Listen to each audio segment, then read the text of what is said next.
امام حسن وہ کھانا دے کے واپس لوٹے، کھجور اور پانی سے افطار ہوا، اور جیسے ہی مسجد نبوی میں تینوں باپ بیٹا نماز پڑھنے گئے تو مولا علی کہتے مجھے بتانا نہیں پڑا، رسول کریم نے میری طرف دیکھ کے فرمایا علی تیرا، فاطمہ کا، حسن اور حسین کا تینوں دن والا عمل خدا کو بھی بڑا پسند آیا ہے اور محمد مصطفیٰ کو بھی بڑا پسند آیا، بڑا پسندیدہ عمل۔ میں کہتا ہوں کہ حضرت فاطمہ نے نا ان کی تربیت پہلے ہی کر دی تھی، تین دن بغیر افطار کے روزہ رکھنے کی، وہ ٹریننگ گھر سے ہو چکی تھی۔ اب میدان کربلا میں 3 دن بھوکا پیاسا رہنا ان کے لیے مشکل نہیں تھا۔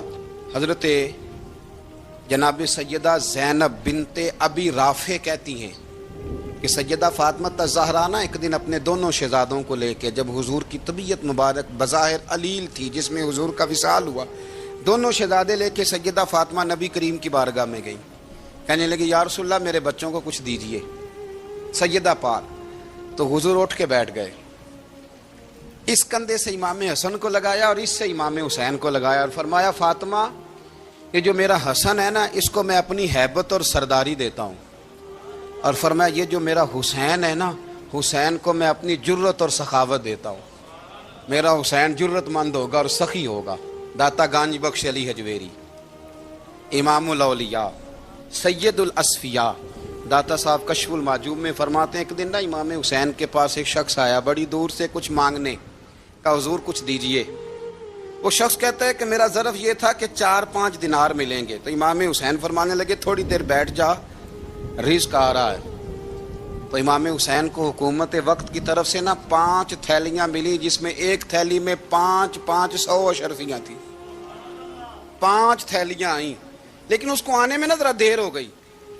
وہ 5 تھیلیاں جب آئی نا تو امام حسین اس کی طرف 5 تھیلیاں بڑھا کے نا، ذرا دیکھنا میری طرف غور سے، 5 تھیلیاں بڑھا کے نا تو فرمانے لگے میاں جتنا تجھے انتظار کرایا ہے نا اتنی ہم تیری حاجت پوری نہیں کر سکے، تو یہ نہ محسوس کرنا کہ حسین کے دروازے پہ بیٹھا بھی رہا ہوں تو ملا کیا ہے، یہ نہ محسوس کرنا۔ وہ شخص کہتا ہے جب میں نے وہ تھیلیاں کھولی اور پھر میری نظر امام حسین پہ پڑی تو میرے اندر سے آواز آئی اگر حسین ابن علی اتنے سخی ہیں تو محمد عربی کتنے سخی ہو۔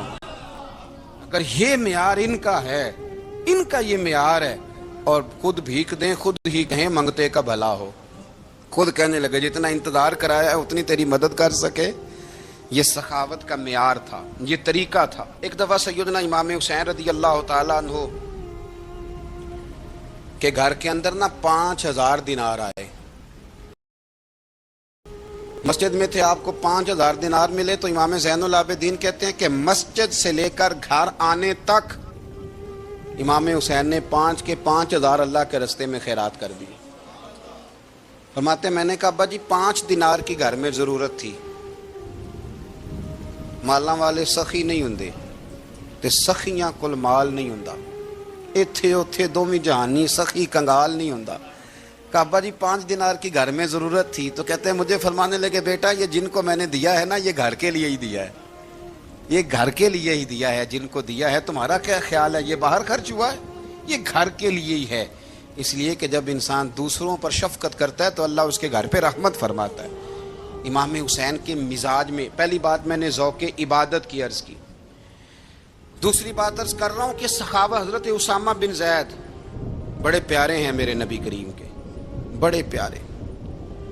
حضرت اسامہ بن زید کے بارے میں سیدہ عائشہ صدیقہ فرماتی ہیں ان کے ناک سے اگر ریٹھ نکلتی تھی تو اللہ کے رسول اپنے دستے مبارک سے صاف کر دیتے تھے، اور سرکار فرماتے تھے کہ اگر اسامہ لڑکی ہوتا نا، ان کے غلام کے بیٹے تھے حضرت زید بن عمرو، اگر یہ لڑکی ہوتا میں اسے زیور پہناتا۔ بڑے پیارے تھے، لیکن جب ان کا آخری وقت آیا نا تو 60,000 دینار کا قرضہ تھا، رشتہ داروں سے کہا، دوستوں سے کہا، یاروں سے کہا، پر قرض ادا نہیں ہو رہا تھا۔ حضرت اسامہ بن زید کہتے ہیں بڑا پریشان تھا، جب حد ہو گئی نا تو حضرت اسامہ بن زید فرمانے لگے جاؤ کوئی حسین ابن علی کو خبر کرو، ان سے کہو میں نا غلام ہوں آپ کے نانا کا، مقروض دنیا سے چلا گیا تو کیا بنے گا۔ امام حسین کو خبر ملی تو دوڑے آئے۔ لاجپال اس پیر کو نہیں کہتے جو تگڑا نذرانہ لے کے تو ماتھا چوم لے، لاجپال تو اس کو کہتے ہیں کہ جب ضرورت پڑے تو وہ سر پہ موجود ہو۔ حضرت سیدنا امام حسین تشریف لائے تو جناب اسامہ بن زید رو پڑے، کہنے لگے حضور میں نے نا غلامی کی ہے آپ کے نانا کی، اور اس غلامی پہ ناز ہے، اب 60,000 دینار کا قرضہ لے کے دنیا سے جاؤں گا تو میری قبر پہ بوجھ رہے گا۔ امام حسین خادم کو بھی کہہ سکتے تھے جاؤ گھر پیسے پڑے ہیں لے آؤ، امام حسین خود گئے، چادر اوڑھ کے تو اس کی اوٹ میں بکل میں 60,000 دینار چھپا کے لائے اور جناب اسامہ بن زید کے سامنے رکھ کے کہنے لگے اسامہ یار پیسے رات کو ہی آئے تھے، میں سوچ رہا تھا مجھے تو ضرورت نہیں، اللہ نے کس کا نصیب میرے گھر میں بھیج دیا ہے، مجھے تو حاجت ہی نہیں تھی، اب پتہ چلا پیسے تیرے تھے، اللہ نے حسین کی ڈیوٹی لگائی ہے کہ جا کے دے آ۔ حضرت اسامہ بن زید رو پڑے، فرمانے لگے اللہ آپ کو بہترین صلہ عطا فرمائے۔ امام بڑا ہی پیار کرتے تھے، گھوڑے پہ جا رہے تھے، کچھ فقیر غریب لوگ بیٹھ کے روٹی کھا رہے تھے، کہاں رہے تھے؟ سڑک کے کنارے۔ تو امام زین العابدین فرماتے ہیں کہ جب امام حسین گزرے تو انہوں نے آواز دی حضور دل کرتا ہے ہمارے ساتھ بیٹھ کے روٹی کھائیں۔ کائنات کے مالک و مختار کے نواسے اور دنیا کے سب سے بڑے شہزادے گھوڑے سے اترے اور غریبوں کے ساتھ سڑک پہ بیٹھ گئے، روٹی کھانے لگے اور دیر تک کھاتے رہے، اور جب فارغ ہو گئے تو فرمانے لگے کھانے کی ضرورت بھی نہیں تھی، حاجت بھی نہیں تھی، پر تم نے آواز دی تو دل رکھنے کو بیٹھ گیا تھا، اگر اجازت دے تو چلا جاؤں۔ یہ مزاج تھا، یہ طبیعت تھی۔ آپ کے ایک بھائی ہیں چھوٹے، حضرت محمد بن حنفیہ نام ہے، حضرت مولا علی شیر خدا رضی اللہ تعالیٰ عنہ کی دوسری بیوی سے۔ ایک دن حضرت امام حسین ان کے گھر میں بیٹھے تھے تو کسی بات میں نا اختلاف رائے ہو گیا، تو امام علی مقام ناراض ہو گئے، فرمایا آج کے بعد تیرے گھر نہیں آؤں گا، رومال اٹھایا چلے گئے۔ لوگوں نے حضرت محمد بن حنفیہ رضی اللہ تعالیٰ عنہ سے کہا حسین تو ناراض ہو گئے، کبھی نہیں آئیں گے۔ آپ فرمانے لگے بھائی تمہارا ہے کہ میرا؟ جی بھائی تو آپ کے ہیں۔ فرمایا اگر کہو تو چند منٹوں میں حسین واپس آئے۔ جناب ناراضگی ہو گئی ہے۔ فرمایا ناراضگی ہوئی ہے پر میں اس کے دل کی نرمی کو تو جانتا ہوں نا، اس کے مزاج کے اندر جو محبت ہے اس سے تو ابھی آئے۔ کہ جناب وہ کیسے؟ فرمانے لگے دیکھنا ذرا۔ تو امام حسین نے خط لکھا، حضرت محمد بن حنفیہ نے رکا لکھا، کہنے لگے حسین میرے باپ کا نام بھی علی ہے اور آپ کے باپ کا نام بھی علی ہے، پر ایک فضیلت ایسی ہے جس میں میں آپ کا مقابلہ نہیں کر سکتا، وہ یہ ہے کہ آپ سیدہ فاطمہ الزہرا کے لال ہیں، اب محمد مصطفیٰ علیہ السلام کے نواسے ہیں۔ کہنے لگے بھائی جان آپ نے نانا جان کی وہ حدیث تو سنی ہوگی کہ دو لوگ ناراض ہو جائیں تو جو صلح پہلے کرے جنت میں پہلے جائے گا۔ فرمانے لگے دل میرا کر رہا تھا کہ پہلے صلح کر لوں، لیکن پھر بڑے بھائی کو پشت کروں گا جنت میں جاتے ہوئے، یہ بھی تو بے ادبی ہے نا۔ اب خط میں نے لکھ دیا ہے، آپ کا جو ارادہ ہو۔ امام حسین نے خط پڑھا تو آنکھوں میں آنسو آ گئے، پھر سے رومال اٹھایا۔ بچے پوچھنے لگے کہاں جا رہے ہیں؟ کہا بھائی کے گھر جا رہا ہوں۔ کہا آپ تو ناراض تھے؟ فرمایا تھا ناراض پر ہے تو میرا بھائی نا، ہو گئی بات ختم۔ بڑی دل میں نرمی، طبیعت میں سوز، لہجے میں گداز۔ حضرت امیر معاویہ رضی اللہ تعالیٰ عنہ نے ایک شخص کو بھیجا مدینہ منورہ شام سے، تو اس نے کہا میں نے امام حسین سے ملنا ہے، تعارف کیا ہے؟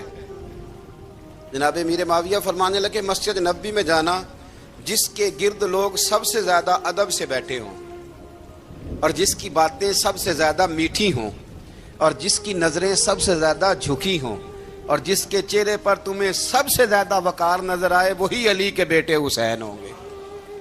جو سب سے زیادہ تمہیں وہاں ماحول کے اندر جو شخص نظر آئے پوچھنے کی ضرورت نہیں پڑے گی۔ وہ شخص کہتا میں مدینے آیا تو میں نے واقعی ایک شخص کو دیکھا، شہد کے گرد مکھیوں کا اتنا ہجوم نہیں ہوتا جتنا امام حسین کے گرد رسول اللہ کے غلاموں کا ہجوم تھا، لیکن نظریں جھکی ہوئی، باتیں میٹھی، لہجہ گداز گداز، لفظوں میں رانائی، اور لوگ کئی باتیں پوچھتے تو علی کے صاحبزادے ایک آدھ جملہ بولتے تو لگتا یہ کہ وہ جملہ سیدھا دل میں اترتا چلا جاتا ہے۔ امام علی مقام کے کردار میں نا کچھ باتیں بڑی زیادہ تھیں، بہت زیادہ تھیں، بڑا حسن تھا۔ ایک بات تو یہ تھی امام حسین رضی اللہ تعالیٰ عنہ کا علم و فضل بڑا کمال کا تھا۔ ایک دفعہ صحابہ میں مسئلہ بن گیا کہ بچہ پیدا ہوتا ہے تو اس کا وظیفہ کیسے لگانا ہے۔ امام حسین کا علم و فضل بتا رہا ہوں، علم و فضل، تو بات بڑی پیچیدہ ہو گئی۔ حضرت عبداللہ ابن زبیر کے پاس لوگ آئے، کہنے لگے کہ آپ بڑے صاحب علم و فضل ہیں، آپ نے حضور علیہ الصلوۃ والسلام کے ساتھ وقت گزارا ہے، تو مسئلے کو حل کریں کہ بچہ پیدا ہونے کے بعد حکومت اگر وظیفہ لگائے گی تو کب لگائے گی؟ جب بحث طول پکڑ گئی، مسئلہ حل نہیں ہوتا تھا، تو حضرت عبداللہ ابن زبیر کہنے لگے ہم سے نہیں حل ہوگا، ایک بندہ ہے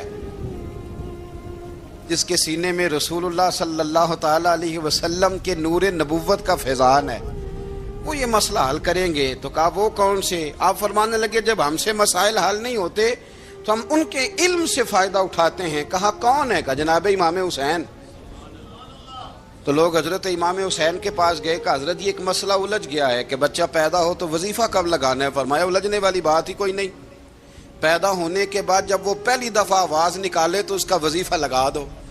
اس کا مطلب یہ ہے کہ وہ دنیا میں آ گیا ہے، اس نے اپنے آنے کا اظہار کر دیا ہے، اعلان کر دیا ہے، اب اس کا وظیفہ لگا دو۔ تو اس پر پھر صحابہ کا اتفاق ہو گیا، امام حسین کے علم سے، فضل سے لوگ فیض اٹھاتے تھے۔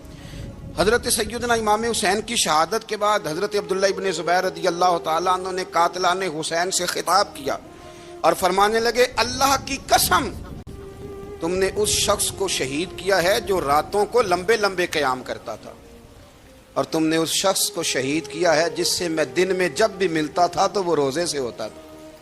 تم نے اس شخص کو شہید کیا جو قائم اللیل تھا، صائم الدہر تھا، اس شخص کو تم نے شہید کیا۔ آپ کو پتہ ہے کہ میدان کربلا میں جب 9 محرم کو ابن سعد نے امام حسین سے کہا کہ جنگ کرو اگر یزید کی بیعت نہیں کرنی، تو امام حسین نے فرمایا ایک رات کی مہلت دے دو، ایک رات کی مہلت دے دو۔ حضرت امام زین العابدین کہتے ہیں میں نے اپنے والد گرامی سے عرض کی کہ ابا جی آپ جہاد سے دور جانے والے تو ہیں نہیں، آپ تو جہاد سے پیار کرنے والے، اور یہ بھی پتہ ہے مجھے کہ یہ جنگ اب ہو کے رہے گی، تو ایک رات کی مہلت لینے کا معنی کیا ہے؟ بھئی کل بھی لڑنا ہے اور رات بھی لڑنا ہے، تو ابا جی ایک رات کی مہلت۔ تو سیدنا امام حسین رضی اللہ تعالیٰ عنہ فرمانے لگے بیٹا رات کی مہلت اس لیے لی ہے کہ میں آج رات کھل کے اپنے رب کی عبادت کر لوں، میں استغفار کر لوں، میں لمبے سجدے کروں۔ اور کہا زین العابدین تو جانتا ہے نا کہ مجھے نماز سے، تلاوت سے، دعا سے اور استغفار سے بڑا پیار ہے۔ رسول کریم علیہ السلام نے فرمایا، جامع ترمذی میں موجود ہے، فرمایا میں جا رہا ہوں پر تمہیں 2 بڑی بھاری بڑی وزنی چیزیں دے کے جا رہا ہوں، صحیح 6 کی روایت، 2 وزنی چیزیں تمہارے بیچ چھوڑ کے جا رہا ہوں، اگر ان کو تھام کے رہو گے تو کبھی گمراہی تمہارے پاس نہیں آئے گی۔ یا رسول اللہ وہ کون کون سی؟ فرمایا ایک اللہ کی کتاب دے کے جا رہا ہوں اور دوسرا اپنا خاندان دے کے جا رہا ہوں۔ اگر اہل بیت نبوت کو تھامے رہو گے، ہمارے بزرگوں نے لکھا ہے کہ یہ جو حضور نے کتاب اللہ اور پھر اپنی اہل بیت کا تذکرہ فرمایا، تو اس کا مطلب یہ ہے کہ تھیوری دیکھنی ہوئی تو قرآن دیکھنا، اور پریکٹیکل دیکھنا ہوا تو علی اور فاطمہ کو دیکھنا، حسن اور حسین کو دیکھنا، ان کو دیکھنا۔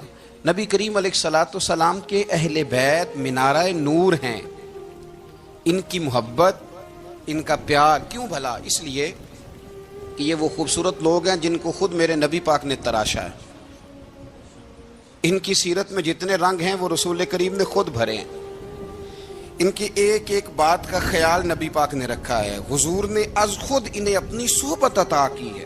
زیادہ دور نہیں تھا سیدہ فاطمہ کا گھر، مسجد نبوی کے ساتھ تھا، اللہ کے رسول دن میں 2 دفعہ جایا کرتے تھے، پھر بھی کبھی کبھی فرماتے فاطمہ میرا دل کرتا ہے آج میں رات تیرے گھر میں قیام کروں، تو سیدہ فاطمہ الزہرا فرماتی ہیں کہ آمنہ کے لال اس طرح بھی میرے گھر میں قیام کرتے تھے کہ حضور چارپائی پہ لیٹتے تھے تو ایک کندھے پہ امام حسن کا سر ہوتا تھا اور دوسرے پہ امام حسین کا سر اقدس ہوتا تھا، اور فرماتی ہیں رات کو کبھی حسنین کریمین دودھ مانگتے تو میں اٹھتی دودھ دینے کے لیے، تو حضور فرماتے لیٹ جاؤ آج میرے ساتھ سوئے ہیں تو دودھ بھی میں ہی پلاؤں گا، تو محبوب اٹھتے ان کے لیے دودھ لاتے برتن سے نکال کے، حضور نے انہیں وقت دیا اور پھر ان کی چھوٹی چھوٹی چیزوں کا خیال رکھا۔ صحیح بخاری میں موجود ہے، تربیت پر توجہ دی۔ امام حسین تشریف لائے، ابھی عمر مبارک 7 سال کے قریب تھی، مسجد نبوی میں صدقے کی کھجوروں کا ڈھیر لگا ہوا تھا،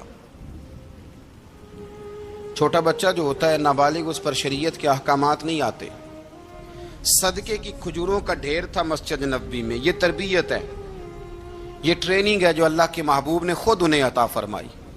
صدقے کی کھجوروں کا ڈھیر تھا. امام حسین حضور کے ساتھ آئے تو امام علی مقام نے ایک کھجور اٹھا کے منہ میں رکھ لی. شارحین نے لکھا ہے لگتا یہ ہے کہ کئی دنوں کی بھوک تھی, کیونکہ یہ فاقہ اہل بیت کا بڑا محبوب ہے. مجبور نہیں تھے, وہ تو خزانوں کے مالک تھے, پر غریبوں سے محبت کی وجہ سے فاقے کیا کرتے تھے. یہ ان کی پسند ہے فاقہ کرنا.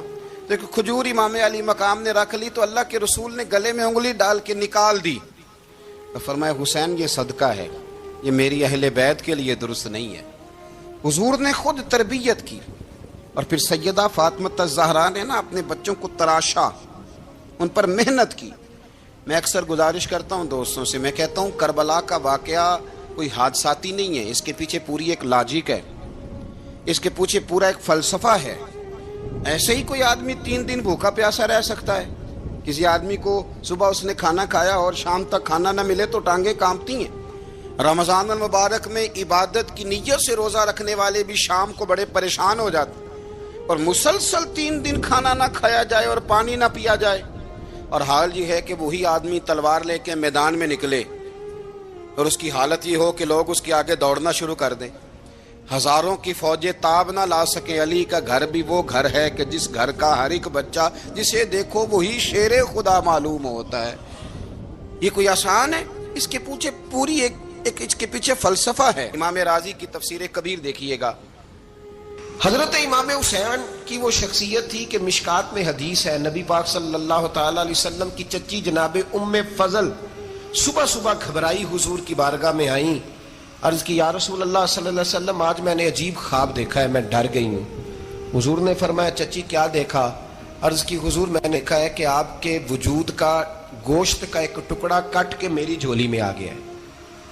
حضور یہ کیا ہے؟ تو محبوب خواب سن کے مسکرائے, فرمایا چچی یہ پریشانی والا خواب نہیں, یہ تو خوشی والا خواب ہے. اللہ فاطمہ کو بیٹا عطا کرے گا اور وہ تیری گود میں کھیلا کرے گا. چونکہ وہ میرے وجود کا ٹکڑا ہوگا لہذا خواب تجھے یہ آئی ہے. تو امام حسین پیدا ہوئے, امام حسن کی عمر ابھی 11 مہینے تھی. تو نبی پاک نے امام حسین کو جناب ام فضل اپنی چچی کی گود میں دے دیا کہ فاطمہ کے لیے دونوں بچے سنبھالنا مشکل ہوگا. وہ خواب اس طرح پوری ہوئی. امام حسین سے حضور نے بڑا پیار کیا, بڑی محبت فرمائی نبی پاک سے. کچھ حدیثیں میں نے جمعے میں عرض کی تھیں. حضرت ابو ہریرہ رضی اللہ تعالیٰ عنہ کہتے ہیں یہ واحد بچہ تھا حضور کے گھرانے کا کہ میں نے دیکھا کہ نبی پاک صلی اللہ علیہ وسلم بیٹھے تھے تو یہ حضور سے کہہ رہے ہیں, نبی پاک سے, کہ نانا جی اٹھ کے کھڑے ہو.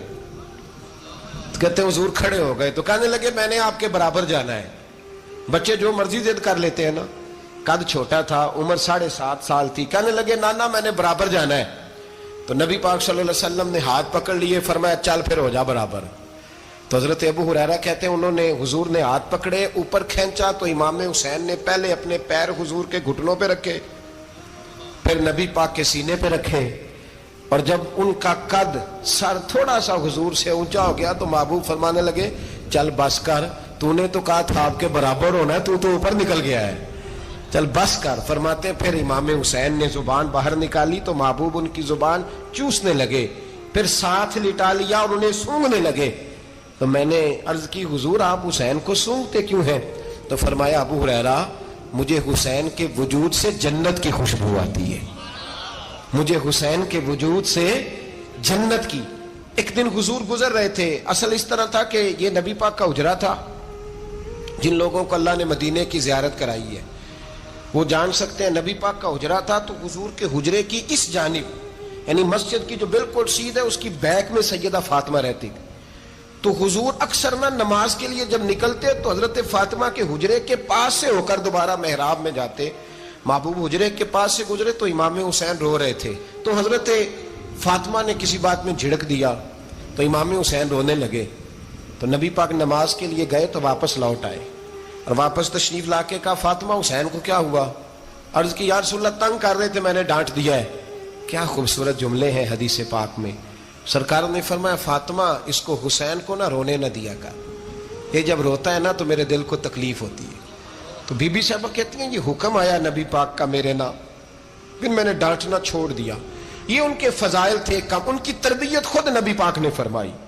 پہلی بات تو یہ ہے کہ نبی پاک نے دعا مانگی تھی، یا اللہ میرے گھر والوں کو زیادہ روزی نہ دینا، انہیں ایک وقت روٹی دینا، ایک وقت کی بھوک دینا۔